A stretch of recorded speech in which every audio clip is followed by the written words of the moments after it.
इतने गोले दागे जाएंगे कि दिवाली वाला शर्मा जाए।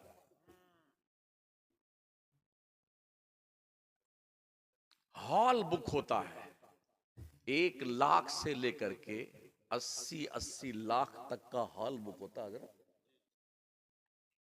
अभी हमारे इसी उत्तर प्रदेश में, जिले का नाम नहीं बताएंगे, एक सठियाया हुआ सेठ, उसके लड़के की शादी थी। दूल्हा बना करके घोड़े पे बिठा के अपने मकान के सामने खड़ा किया और जेसीबी मशीन मंगा करके उसके जो चोंच नहीं उसका होता है ऊपर उठाया, उस पे खड़ा होकर के 20 लाख रुपए यूं लुटाए अपने दुल्हे राजा के सर के ऊपर से। ये सब क्या है? अगर कुदरत ने तुम्हें पैसे दिए हैं तो पागल हो जाते हो, बुद्धि भ्रष्ट हो जाती है, दिमाग का चूरमा बन जाता है।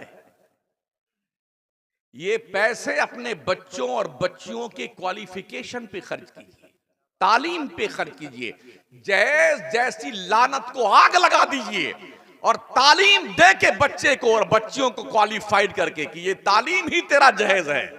जिस घर में क्वालिफाइड बच्ची आएगी ना, उस घर में इल्म का माहौल जागरूक होगा, मुआशरे से बुराइयों का जनाजा निकलेगा। हमारी सोच इस तरफ नहीं जाती है। हमने देखा है अपने इसी यूपी में बाज़ाब्ता मेनू तैयार किया जाता है। हमारी बाराती आएंगे तो क्या क्या खिलाएंगे आप, ठीक है ना? और बारात के लिए नई नई गाड़ियां, स्कॉर्पियो और जीप और वो BMW, फरारी और बलेनो, क्रेटा, एकदम नई नई।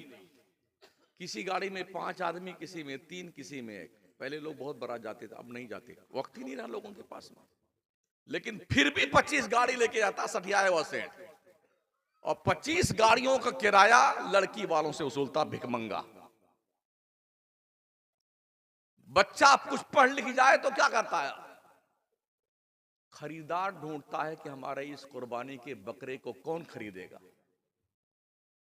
बैंक बैलेंस का जायजा लिया जाता है कि हमारे गुड्डू जो डॉक्टर साहब बने हैं, पूरा पैसा डॉक्टरी का जो खर्चा हुआ है वो लड़की वालों से वसूल लिया जाए। ऐसे मंगते हैं हमारी सोसाइटी में, ऐसे भिखारी हैं, कल्लाश है। ओ दूल्हा बनने वाले लोगों, दूल्हे राजा, हाँ, क्या झूमर पहन के सज धज के, तेरे को शर्म नहीं आती है मंगता बनते हुए? घोड़े पे सवार होगा, कार में बैठेगा, मौज फुला के चलेगा, जाएगा। तब जब ओहो, उस लाल लाल रुमाल होता दूल्हे के पास, बूढ़ी औरतें क्या कह देती, तुझे कुछ बोलना नहीं है, चुप पे रहना। और दूल्हे के साथ एक स्पेशल मंगतों की फौज होती है जिन्हें शहेबाला कहते हैं। 4-5 इधर, 4-5 इधर, हिले जा रहे हैं, झूमे जा रहे हैं, झूमे जा रहे हैं। सब खा लेंगे ना, तो अब उनके लिए स्पेशल क्वालिटी का सामान ला के सजाया जाएगा। जी तशरीफ लाए। तो ये मंगतों की टीम उठती है। हाँ, अब मंगते बैठे हैं, दूल्हे राजा भी यूं रुमाल लगा, अबे गुंगवा कुछ बोल तो सही, लाल लाल रुमाल ले बैठा बैठा। ऐसा बिस्मिल्लाह कीजिए। आया तो पानी भी पिया, थम्स अप भी पिया, मिरिंडा भी पिया, मिठाई भी खाई, अब काहे को मर रहा है? मैं चुप पे बैठा बनी। तो वो मंगते बगल में होते, अरे दुल्हन का अब्बा कहाँ है? वो बुलेट किधर रखी? सामान वाला क्या हो? खड़ी को देखे बुलेट आई कि नहीं आई। बुलेट भी लाके बेचारा रख दिया। फिर अब क्यों नहीं खा रहे?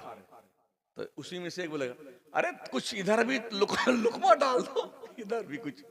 तो 500 रुपए, 1000 रुपए इस भिखमंगे को दिए जाते हैं बैठे साइड में। ओ भिखारियों, अजमेर चले जाओ, ख्वाजा की चौखट पे हजारों पलते हैं, भीख मांग ले। दूल्हा बन के जाता, बेगैरत, बेहया, बेशरम कहीं का, लड़की के वालों क्या कंगालीपन करने जाता है। अर्रिजाल कव्वामून अलन निसा, मेरे रब ने फरमाया मर्दों को औरतों पे हाकिम बनाया गया है। हाकिम भिखमंगा नहीं होता है।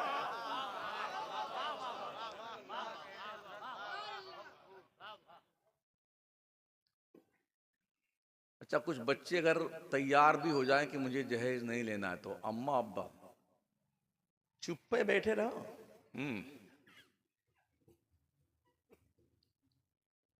बोलना नहीं। देखता हूं कैसे निकालता है पैसा। ऐसे लड़कों को मेरा मशवरा है, जैसे कल आपकी शादी होने वाली है, आज की रात बंबई भाग जाना और खत लिख देना अब्बा के नाम रख के, अब जिसकी बारात ले जाना वो ले जाओ आप। मैं तो भाग आया बंबई, किसके ले जाओगे? ये मंगता गिरी छोड़ दो, ठीक है ना। शादी जब हो जाती है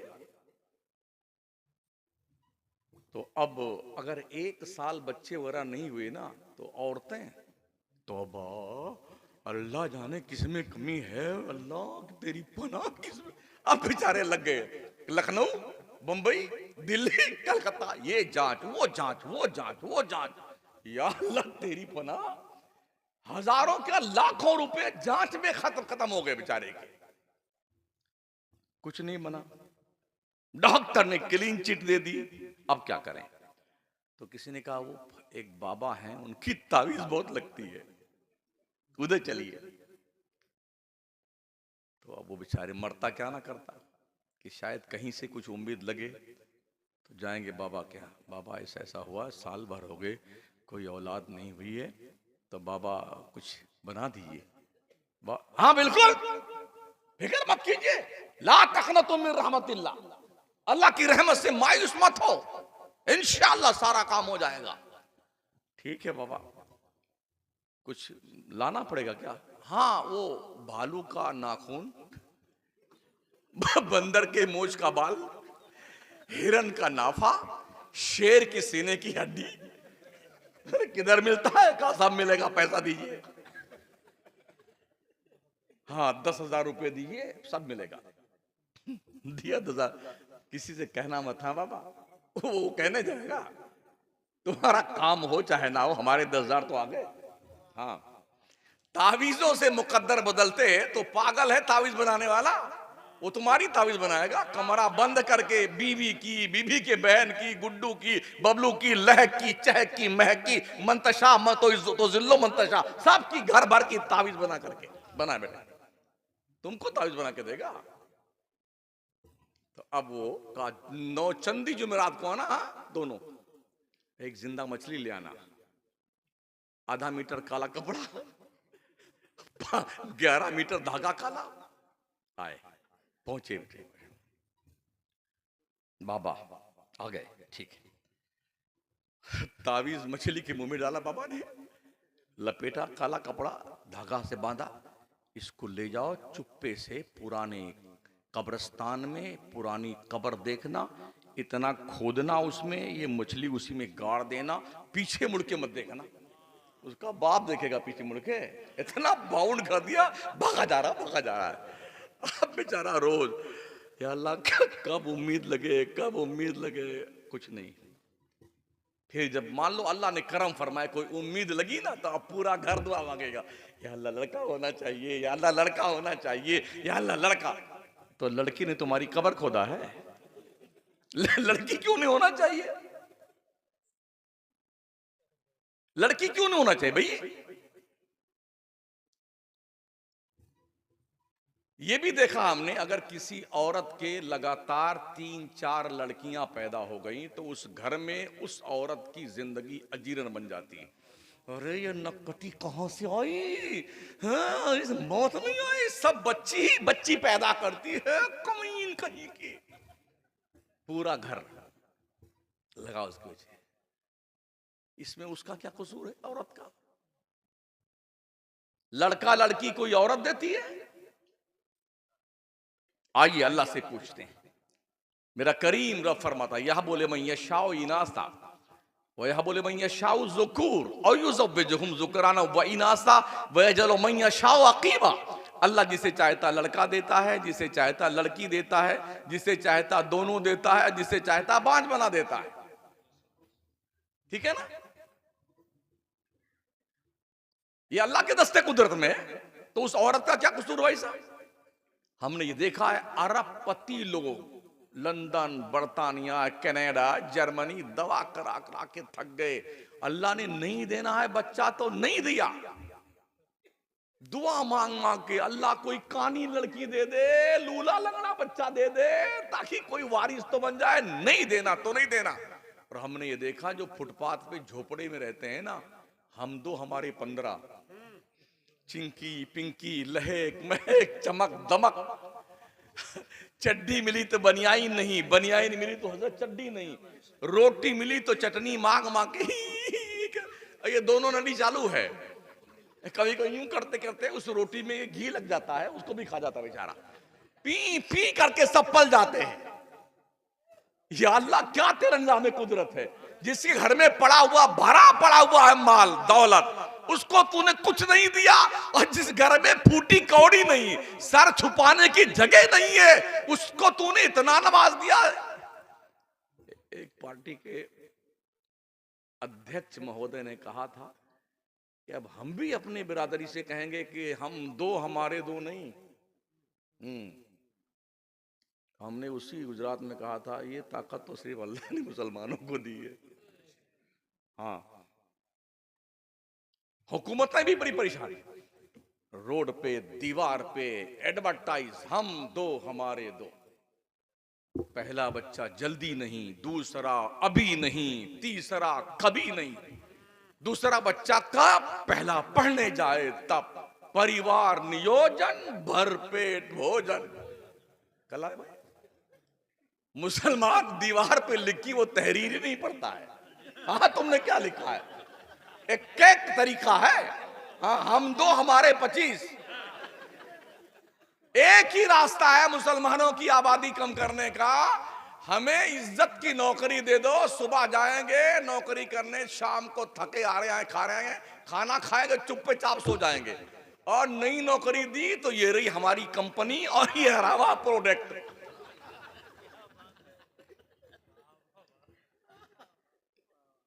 मेरे नबी ने फरमाया तज़व्वजुल वदूदल वलूद फइन्नी मुकासिरुम बिकुमुल उमम। शादी ऐसी औरत से करो जिसके बच्चे ज्यादा पैदा हो। क्यों? आका फरमाते हशर के मैदान में सारे नबियों की उम्मतों की लाइन लगेगी, 120 लाइन टोटल होगी। आका फरमाते तन्हा मेरी उम्मत की लाइन 80 होगी, 40 में सब होंगे। हम क्यों दीवार की तहरीर पढ़े, हम दो हमारे दो?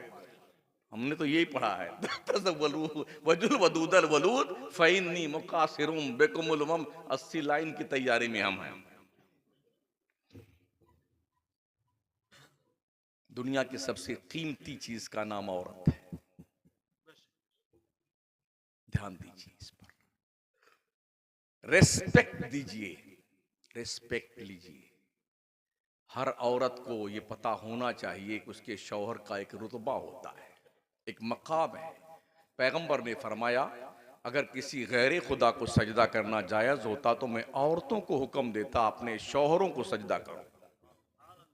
इतना बड़ा रुतबा है मर्द का।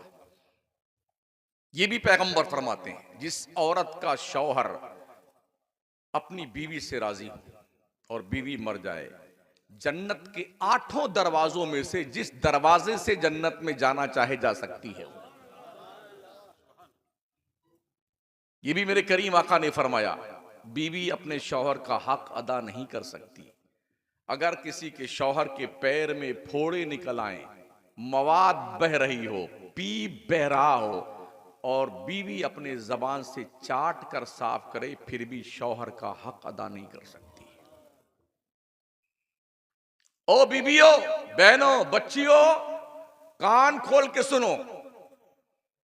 जब तुम्हारा शौहर घर में आए बाहर से मजदूरी मेहनत करके नौकरी करके, तो बिल्कुल अपने आप को सज धज के तैयार रखो अपने शौहर का खैर मकदम करने के लिए।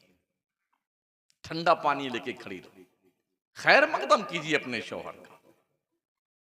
बड़ी मेहनत से मजदूरी करता बंदा, सुबह से शाम तक पसीना सर का पैर तक आता है। रब ने औरतों को बाजारे महफिल, शमे महफिल नहीं बनाया है, शमे खाना बनाया है। औरत के कदमों के नीचे उसके बच्चों की जन्नत को लाकर रख दिया है इस्लाम के पैगंबर ने। जब तक कोई औरत औरत होती है तो शौहर की खिदमत करके जन्नत में जाए। कोई बेटी पैदा हो तो अपने माँ बाप के लिए जन्नत का मुज्दा लेके आती है। कोई बेटी अगर बच्चे वाली बन जाए तो अल्लाह उसका इनाम ये देता है कि उसकी औलाद की जन्नत काबा के दीवारों के साये में नहीं, माँ के कदमों के नीचे रख दिया है। ये एजाज दिया रब ने। औरत को कमाने के लिए नहीं कहा गया है, मर्दों कमाना तुम्हें है, औरतों को लाके खिलाना है तुमको। जब निकाह होता तो क्या कहा जाता है, वकील से जो आते हैं ना कि फलाना बिनते फलां को आपके निकाह में दिया, जिसकी वकालत का फलां कर रहे हैं, फलां दो गवाह हैं हाजिर महफिल की मौजूदगी में, इतने रुपए मेहर नकद या उधार के बदले में नानो नफका के साथ जनाब आपने निकाह कबूल किया। हाँ कबूल किया। कबिल तो कबिल तो कबिल तो। जानते हो ये नान और नफका क्या है?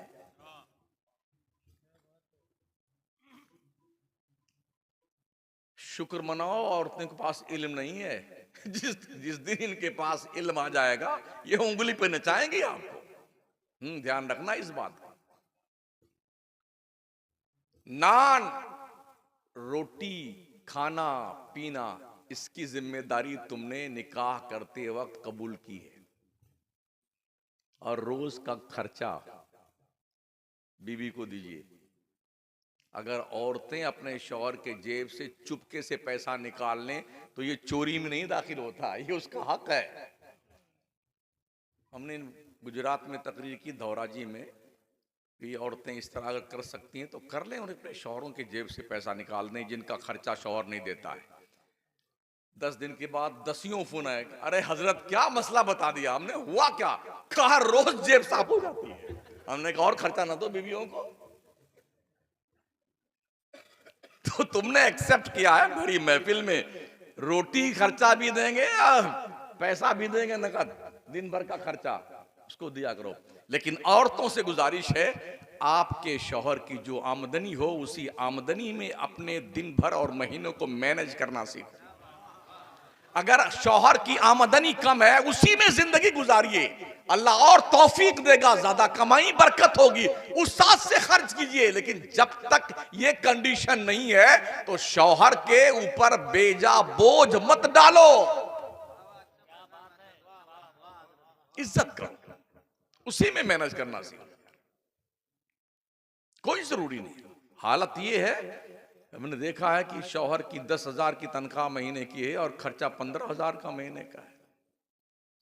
एक एक जोड़ा हज्जन का 5,000 में आता है, उसी से मैच खाने वाली सैंडल भी होनी चाहिए।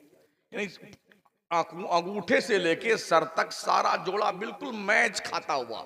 जैसे हमने कुछ शायरों को देखा, जूता भी उसी रंग का होता है, कुर्ता भी उसी रंग का होता है, पिजामा भी उसी रंग का होता है, उसी पे रुमाल उसी रंग का, और टोपी भी उसी रंग की। दो भी कभी दो लोग तशरीफ लाते हैं और दोनों का कपड़ा एक जैसा सेम होता है। दुग्गी और तिग्गी चलने लगी है। हाँ तीन अबे कव्वाल बन जाना सीधे, नाथ खाना बना हुआ है। तो 10,000 की आमदनी शौहर की, और बेगम का हाल ये है कि उनका खर्चा नहीं बढ़ा। आज फेयर एंड लेवली चाहिए, कल बोरोलीन चाहिए, बोरोपलक चाहिए, वो अलग से इतना बड़ा पता नहीं क्या आता है, वो यूं निकाल करके उसमें यूं करके यूं लगाया जाता है। हाँ वो कभी कभी मोबाइल में एडवर्टाइज आता है ना, वो ही देखा हमने भी कभी कभी। तो ये बहुत पैसे का खर्चा होता है। यानी अगर सिर्फ मेकअप का बेगम का सामान लाया जाए तो हजरत की 10,000 गायब। अच्छा आप सोचिए, जब आम आदमी का यह हाल है तो क्या इमाम साहब की बीवियां नहीं होती हैं? बोले इमाम साहब आपसे पहले जो इमाम साहब थे उनको तनख्वाह हम 7,000 देते थे, आपको 7.5 देंगे। तो ये 10,000 का मेकअप सामान कहां से आएगा इमाम साहब का? यानी सारी कटौती यहीं पर की, इमाम साहब की तनख्वाह कम होनी चाहिए। एक बात सुन लो, अक्सर बेशतर इमाम को लुकमा लगता है। एक दो से मैंने पूछा, यार क्या बात है, बहुत लुकमा लगता, शिकायत तुम्हारी है। बोले हजरत क्या बताएं, जब नियत बांध लेते हैं चित 4 रकात की, तो मस्जिद में हम नहीं रहते हैं। हमने कहा फिर कहाँ जाते हो? कहा हजरत फिर सोचते हैं, या अल्लाह गैस सिलेंडर खत्म होने वाला है, पैसा कहाँ से लाऊं, या अल्लाह पेट्रोल भी 100 रुपए लीटर हो गया, उसके ऊपर आ गया, या अल्लाह लहसुन 200 रुपए किलो है, टमाटर 100 रुपए को, या अल्लाह दाल गरीबों की थी वो भी 200 रुपए किलो हो गई, या अल्लाह फीस भी देना बच्चों की, अल्लाह अकबर। हजरत याद नहीं रहता कि 3 रकात हुई कि 4 रकात हुई।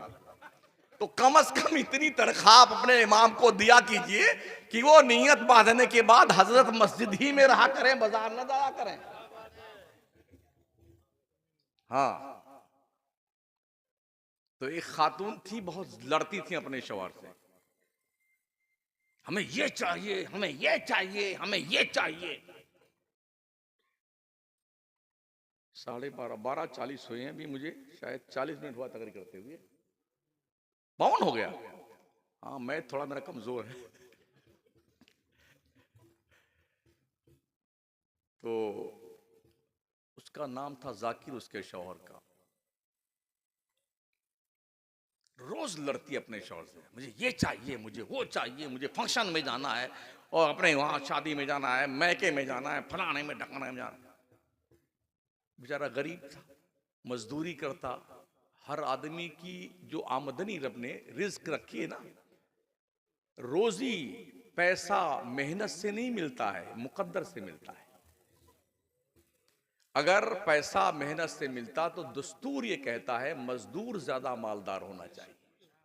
लेकिन हमने देखा मजदूर दिन भर मजदूरी करता है, 500 रुपए दिहाड़ी पाता है, और सेठ साहब पैसा लगा करके एसी में बैठे हैं, लाखों कमाते हैं। एक ढेले की मेहनत नहीं की सेठ ने, कमाता ज्यादा हो, मतलब मुकद्दर में जिसकी जितना लिखा है उसे उतनी रोजी मिलती है, मेहनत से रोजी का कोई ताल्लुक नहीं है।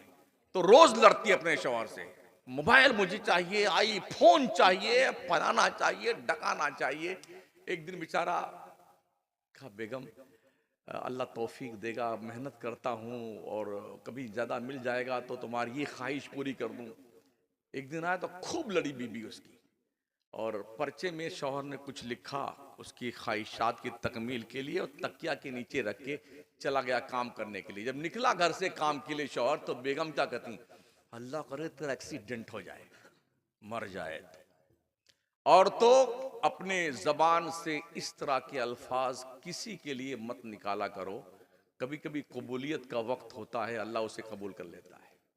घर से निकला शौहर, 1 किलोमीटर गया होगा, किसी गाड़ी ने टक्कर मारी, गिरा और मर गया।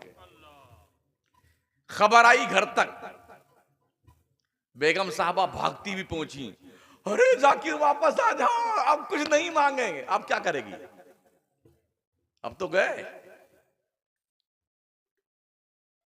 इसलिए कभी भी जबान का इस्तेमाल गलत मत किया करो।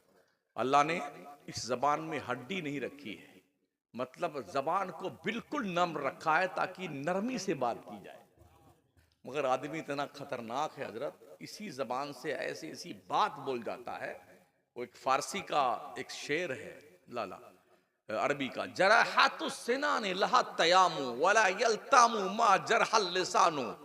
तलवार का घाव तो भर जाता है, जबान का मारा हुआ घाव नहीं भरता है। माफ कर दीजिए, करवा लीजिए, फिर भी दिल में कसक तो बाकी रहती।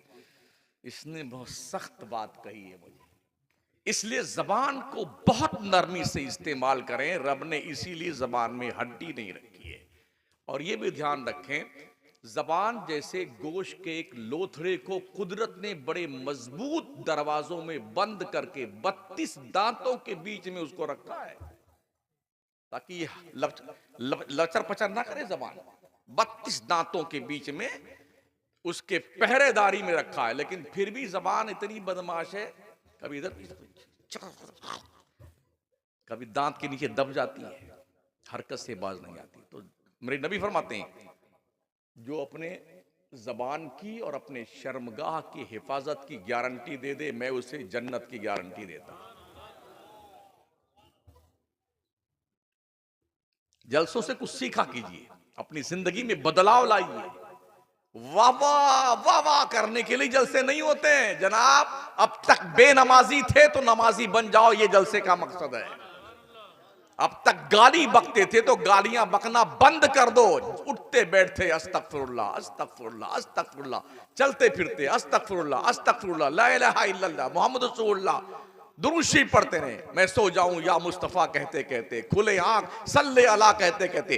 रूटीन में ये आदत बना लो ताकि जबान से खुराफाती अल्फाज ना निकलने पाए। ये जलसों का मकसद होता है। संदल साहब भी चले जाएंगे, दूसरे शोरा वो भी चले जाएंगे, और इस वाह वाह से कुछ नहीं होने वाला है। मुझे तो आह आह करना आता है। जिस कौम के पास, मैं पूछ लूं आप सबसे, आप चाहे 60 साल की उम्र किसी को, 70 की हो, 50 की हो, 40 की हो, मुझे अपनी जिंदगी की एक नेकी मुझे बता दो, एक सजदा जिस पर आपका मुकम्मल कॉन्फिडेंस हो कि इसे अल्लाह ने कबूल कर लिया। है कोई? हमारी इस बिरादरी में कोई है? ना मेरे पास कोई ऐसी नेकी है, ना आपके पास कोई ऐसी नेकी है इस उम्र में, जिसकी जितनी उम्र है, जिसको हम खुदा के दरबार में पेश करने की सलाहियत रखते हैं। हर नेकी फसादे नियत का शिकार है। फिर कैसी जिंदगी गुजारते हो? अगर आप ये सोचते हैं अरे अगर मैं मर गया तो इस दुनिया का क्या होगा, कुछ नहीं होगा दुनिया का। हाँ, इस ये भूत सवार करके मत रखो। हमसे तुमसे पहले जो मर गए ना, वो भी यही सोचते थे मेरे बाद दुनिया का क्या होगा। वही होगा जो मंजूर खुदा हो। इस हजारों साल की दुनिया में आप कितने दिन के लिए आए हैं? 60 साल 70 साल। उम्मते मोहम्मदिया की उम्र, तबई उम्र 60 से 70 के बीच में है। आगे कोई जाता है 70 के ऊपर, समझ लो अल्लाह ने उसे कोई स्पेशल वीजा दिया है। लेकिन 80 प्लस होने के बाद अगर घर उधर है ना, तो रास्ता भूल के इधर चला जाता है। हाँ, इधर जाने लगता है। बाप अपने बेटे को पहचान नहीं पाता 80 प्लस होने के बाद में। कहां बैठे हैं? रब ने हमें इबादत के लिए पैदा किया है। अफसोस, जो कौम दुनिया को सबक पढ़ाने के लिए आई थी, वो सबक पढ़ना भी भूल गई। जो सर खुदा के दहलीज पे झुकने चाहिए, वो अंट संड जगहों पे झुकते हैं। कोई मुश्किल आई, वो मलंग बाबा के यहाँ चलो। कोई परेशानी आई, हटीले बाबा के यहाँ चलिए। वो फलाने पेड़ पे मलंग बाबा है। तेरे बाप ने देखा मलंग बाबा को?